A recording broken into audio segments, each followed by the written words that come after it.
नमस्कार दोस्तों। आज हम समझेंगे ऑपरेशन एम्पलीफायर और कंपैरेटर आईसी दोनों के बीच डिफरेंस क्या है और इन दोनों आईसीओं को हम एक दूसरे की जगह इस्तेमाल कर सकते हैं या नहीं, और इनका वर्किंग प्रिंसिपल क्या है, कैसे ये काम करती है और ज्यादातर सर्किटों में हमें देखने को मिलता है दोनों ही आईसी लगी हुई होती हैं।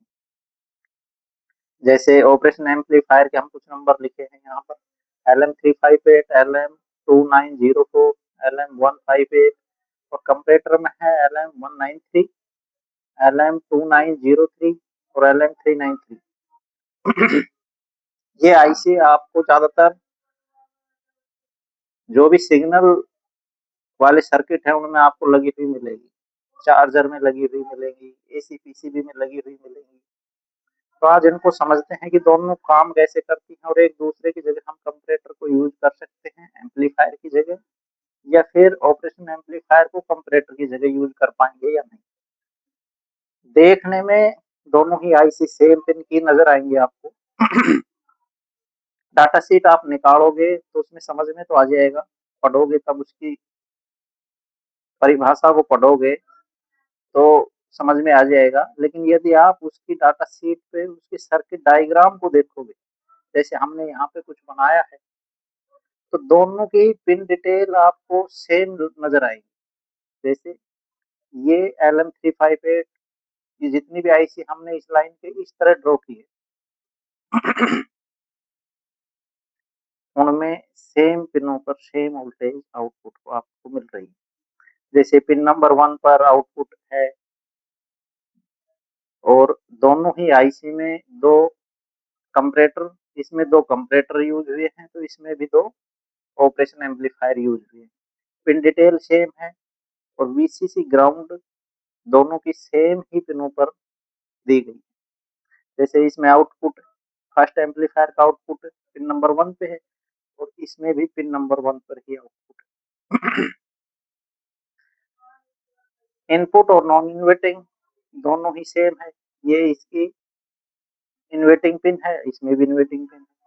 ये नॉन इन्वर्टिंग है, इसकी भी नॉन इन्वर्टिंग है, 3 नंबर पिन। ये इसकी 3 नंबर, ये इसकी 3 नंबर नॉन इन्वर्टिंग। ये इसका 4 नंबर ग्राउंड है और कंपैरेटर का भी 4 नंबर ग्राउंड। 5 नंबर जो पिन है वो नॉन इन्वर्टिंग है और इसमें भी नॉन इन्वर्टिंग है। यूं कहें कि सारे ही पिन का सेम कॉन्फ़िगरेशन है। जितने भी पिन आप इसमें देख रहे हैं, तो इनको देखकर लगता है कि हम एक दूसरे की जगह यूज कर सकते हैं, लेकिन कर नहीं पाएंगे। उसके लिए समझेंगे कि क्यों नहीं कर पाएंगे और ये काम कैसे करते हैं। तो सबसे पहले हमने इसका एक कंपैरेटर और ऑपरेशन एम्पलीफायर का सिर्फ एक हिस्से को यहाँ ड्रा किया है। जैसे यहाँ लगा हुआ है इसमें दो, ये फर्स्ट वाला और ये सेकंड। ये है ए सेक्शन एम्पलीफायर का और ये है बी सेक्शन। इसी तरीके से इसमें भी ये ए वाला है और ये बी वाला। तो ये हमने एक सेक्शन को ड्रा किया है इस वाले, और वीसीसी और ग्राउंड तो कॉमन है, इसमें भी है इसमें भी है। तो यहाँ ड्रा कर लिया, एक पिन पे वीसीसी दूसरे पे ग्राउंड। इसकी ये वाली जो पिन है वो हमने बना दी है नॉन इन्वर्टिंग पिन। जहाँ प्लस लिखा हुआ है वो पिन होती है नॉन इन्वर्टिंग, और इसमें जो नॉन इन्वर्टिंग पिन है वो है 3 नंबर। ये है नॉन इन्वर्टिंग और ये है इन्वर्टिंग, जिसपे माइनस लिखा गया इन्वर्टिंग पिन। तो सर्किट का सिस्टम कैसे काम करता है, इन दोनों ही वोल्टेजों, दोनों ही पिनों पर वोल्टेज दी जाती है। एक पिन को हम फिक्स वोल्टेज दे देते हैं। एक उदाहरण से समझते हैं। इससे पहले हम ये समझा देते हैं कि ये आउटपुट में कैसे देती है। देखो, ऑपरेशन जो एम्पलीफायर है वो आउटपुट में या तो हाई देगा या लो देगा। ये जो आउटपुट देगा इस वाली पिन पे ए पे और इस वाली पिन पे 7 नंबर, या तो हमें आउटपुट में लो मिलेगा, जीरो वोल्टेज मिलेगी, या फिर जितनी हमने वीसीसी इसको दी है उतनी आउटपुट मिल जाएगी। वीसीसी कितनी मिलती है दोनों को? 3 वोल्ट से 36 वोल्ट तक हम इनको वीसीसी दे सकते हैं। कंपैरेटर को भी और ऑपरेशन एम्पलीफायर को दोनों को ही सेम वोल्टेज पर रन करवा सकते हैं। आउटपुट कितनी देगा? जितनी वीसीसी मिली, यदि 3 वोल्ट से रन कर रही है तो आउटपुट में हाई देगा तो 3 वोल्ट मिल जाएगा और लो देगा तो 0 मिल जाएगा। इसी तरीके से इसमें भी कंपैरेटर आईसी आउटपुट में केवल लो आउटपुट, यहाँ हाई और लो दोनों कंडीशन मिलेगी, लेकिन कंपैरेटर सिर्फ लो आउटपुट, यहाँ हाई नहीं मिलेगा। पहले समझते हैं ऑपरेशन एम्पलीफायर। मान लीजिए हमने इस इन्वर्टिंग पिन को रेफरेंस पिन बना दिया, रेफरेंस, और 1 वोल्ट हमने इस पर स्थिर कर दिया, इस पे दे दिया है 1 वोल्ट, ये फिक्स वोल्ट है, ये है फिक्स वोल्टेज। और ये नॉन इन्वर्टिंग जो पिन है ये है फ्लेक्सिबल, यानी कि सेंसिंग पिन होगी इसकी। ये कहीं से हमने ऐसी जगह से जोड़ दिया, आउटपुट से जोड़ दिया, जहां वोल्टेज घटे बढ़ेगी तो वो इस पर ड्रा होगी, इस पे शो होगी। अब यहाँ हमने 1 वोल्ट फिक्स कर दिया है, यदि यहाँ वोल्टेज 0.5 आ रही है, यहाँ 1 वोल्ट है और यहाँ आधी वोल्ट है, तो आउटपुट क्या होगा? आउटपुट बिल्कुल ही उल्टा होगा, ये कम है, ये ज्यादा है, तो आउटपुट होगा लो। लो का मतलब यहाँ हमें ग्राउंड में 0 वोल्ट, 0 वोल्ट में 0 का मतलब है कि ग्राउंड, ये वाला जो ग्राउंड है वो यहाँ आउटपुट पे आपको मिलेगा। जब ग्राउंड ज्यादा होगी तो आपको ग्राउंड मिलेगा।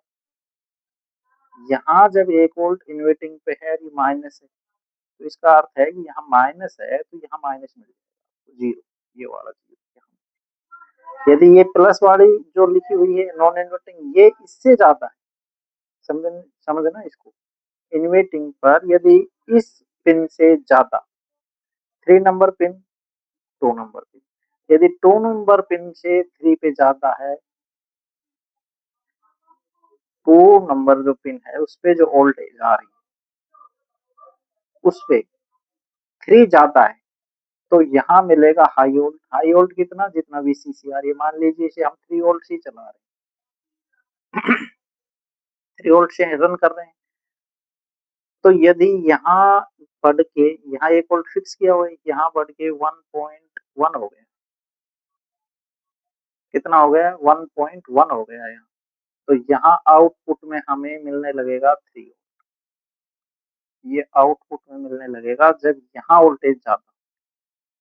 नॉन इन्वर्टिंग का मतलब है कि कोई परिवर्तन नहीं, कोई बदलाव नहीं, और सीधी वोल्टेज आउटपुट में मिलने लगेगी। यहाँ कोई बदलाव नहीं करना है, जो वीसीसी है वो यहाँ से पास आउट हो जाएगी। इन्वर्टिंग लो है और ये ज्यादा है तो सीधी हाई वोल्ट, और यदि इन्वर्टिंग हाई है और ये कम है तो सीधी यहाँ 0, ये ग्राउंड मिलने। ये तो हो गया हमारा कंपैरेटर आईसी में, ये ऑपरेशन एम्पलीफायर, ये वाली जितनी भी आईसी है ये ऐसे ही काम करती है, हमें हाई भी मिलेगा, लो भी मिलेगा। अब बात करते हैं कंपैरेटर की। कंपैरेटर में क्या सिस्टम है, यहाँ जब भी नॉन इन्वर्टिंग ज्यादा हो, मान लीजिए हमने क्या किया, यहाँ 1 वोल्ट को फिक्स कर दिया, यहाँ 1 वोल्ट फिक्स हो गया। अब यहाँ यदि मान लो 1.2 वोल्ट आ गई, सर्किट डिजाइनर से 1.2 वोल्ट आ गई, तो सिस्टम क्या करेगा, यहाँ तो क्या हो रहा था, 1.1 वोल्ट आ रहा था, इससे ज्यादा, यहाँ भी समझने के लिए 1 ही कर देते हैं। यहाँ 1 वोल्ट फिक्स है, यहाँ 1.1 आ गया, तो यहाँ आपको कोई भी वोल्टेज नहीं मिलेगा, कोई वोल्टेज नहीं मिलेगा, ग्राउंड भी नहीं मिलेगा, समझ रहे हो? ग्राउंड भी नहीं मिलेगा। ग्राउंड जैसे यहाँ आ रहा था ना, ग्राउंड की ग्राउंड मिल जाएगा, ग्राउंड नहीं मिलेगी, यहाँ कोई वोल्टेज नहीं। यहाँ हमें क्या मिल रहा था, जितनी वीसीसी थी उतनी आउटपुट मिल रही। एक तो ये बात होगी। दूसरी चीज क्या होगी, यदि मान लीजिए ये 1.1 वोल्ट से नीचे चला जाता है, 1.9, 0.9 आता है नॉन इन्वर्टिंग, और ये है हमारी फिक्स 1 वोल्ट, तो यहाँ हमें ग्राउंड मिलेगा। तो हम इसे यूं समझ सकते हैं कि ये जो कंपैरेटर आईसी है, ये जितनी भी हैं, ये आउटपुट जब भी देंगी आउटपुट ऑन होगा, ऑन पर ये हमें ग्राउंड प्रोवाइड कर, ग्राउंड आउटपुट में मिलेगा। जब भी ये आउटपुट देंगी तो ग्राउंड आउटपुट देगी, बाकी जीरो रहेगा सब कुछ, यहाँ कुछ नहीं देगा। तो ये कंपैरेटर आईसी थी। अब बात इस पे करते हैं, जैसे हमने पहले बताया कि हम इसकी जगह इसको यूज कर सकते हैं, तो ये बिल्कुल डिफरेंस है, इसकी जगह इसको यूज नहीं कर सकते। ऑपरेशन एम्पलीफायर को कंपैरेटर की जगह तो यूज कर सकते हैं, इसको इसकी जगह तो यूज कर सकते हैं, लेकिन इस कंपैरेटर को इसकी जगह यूज नहीं कर सकते। उसका रीजन क्या है? उसका रीजन ये है कि जब भी हम इसे सिर्फ कंपैरेटर को ऑन ऑफ के लिए यूज करें, ऑन और ऑफ, एक एज ए स्विच के तौर पर हम इसको यूज कर सकते हैं कंपैरेटर, जबकि इसको हम सिग्नल एम्पलीफायर के लिए यूज कर सकते हैं। मान लीजिए इसको इन्वर्टिंग को फिक्स कर दिया और कब हमें हाई वोल्टेज देना है, कब लो वोल्टेज देना है एमसीयू को, तो इसको हम यूज कर सकते हैं। और इसमें एक सर्किट बनाया जाता है कंपैरेटर को as a output operation amplifier की जगह यूज करने के लिए कहीं कहीं, तो इसमें एक रेजिस्टेंस जोड़ दिया जाता है इसके आउटपुट, तो यहाँ जोड़ दी जाती है वोल्टेज, जैसे 5 वोल्ट हमने यहाँ जोड़ दी, तो यहाँ जब 1 वोल्ट है और यहाँ 0.9 वोल्ट, तो ये ग्राउंड देगी, ग्राउंड देगी तो यहाँ ग्राउंड अपन को मिलने लग जाएगा, यहाँ हो जाएगी, यहाँ सर्किट को ग्राउंड हो जाएगा। और यहाँ से यदि कोई सर्किट डिजाइन करके एमसीयू को बताना है कि जब भी ग्राउंड आए तो रिले को ऑफ करना है या ओवरलोड शो करना है, तो उसमें कर सकते हैं। समस्या ये है, पर यहाँ जैसे ही 1.1 वोल्ट हो, 1.1 हो गया नॉन इन्वर्टिंग पे, अब क्या करेगा? यहाँ तो कोई आउटपुट नहीं है, यहाँ जब कोई भी आउटपुट नहीं है तो कंफ्यूजन पैदा हो जाएगा एमसीयू के लिए। जो एमसीयू लगा हुआ है, माइक्रो कंट्रोलर लगा, उसके लिए कंफ्यूजन हो जाएगा, क्योंकि सर्किट में कभी तो सर्किट में जो सर्किट में डिजाइन किए गए हैं, पार्ट लगे हुए हैं, उनमें वोल्टेज बह रही है, तो उनमें विद्युत वाहक बल की वजह से उस सर्किट में कहीं ना कहीं से करंट आएगा और चला भी जाएगा, या तो आता रहेगा, थोड़ी देर आएगा फिर चला जाएगा, तो ये कभी कुछ करेगा, कभी शो करेगा, कभी नहीं करेगा।